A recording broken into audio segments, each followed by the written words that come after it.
The plan to bomb Japan was born in late 1941, just a few weeks after the Japanese bombed the U.S. Navy base at Pearl Harbor, Hawaii. In March of 1942, a group of 80 volunteers arrived at Eglin Air Force Base to prepare for an unspecified mission that was only described as extremely hazardous. Well, back in the early 40s, this is where Doolittle's Raiders trained. After we were bombed in Pearl Harbor, our president got together with the War Department and had Jimmy Doolittle put together 80 of his aviators, and they trained here initially for that mission. It was a very secretive mission. Only Jimmy Doolittle knew about it. The Doolittle Raiders spent 3 weeks at Eglin, then boarded the U.S. Navy aircraft carrier Hornet to begin their mission. Colonel Doolittle didn't release the destination or their target objectives until a few hours before the crews were ready to take off. Then the plans changed at the last minute. We had to take off early. Originally, we were scheduled to take off at dusk on the 19th.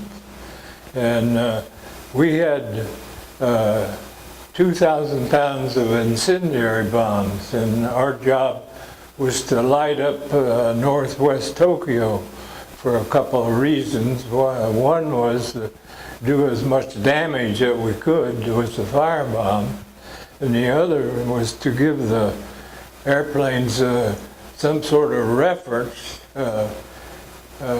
flying down the chain. In terms of physical damages, the raid wasn't impressive. The Raiders lost all of their B-25 bombers trying to land in China, and 11 men were captured or killed. At the time of the raid, the war was on. It was just a mission we went on, and we were lucky enough to survive it, but it didn't seem like that big a deal at the time. But it was. The raid proved Japan could be bombed. Not only was the raid a huge morale booster for U.S. forces and the American people, it also forced Japan to significantly alter its military strategy, which was key to a U.S. victory in the Battle of Midway and the overall Pacific conflict. 71 years later, soldiers and civilians showed their gratitude to the last of the Doolittle survivors at their last reunion. Not only is it rich in history, the Doolittle Raiders did something that, has cemented them in American history. Our great nation needs to understand and appreciate the sacrifices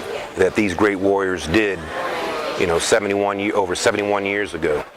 And especially in today's day and age, what's going on with our nation today, we look back at these special aviators who are the most humble people and performed one of the most critical missions in our history of our armed forces.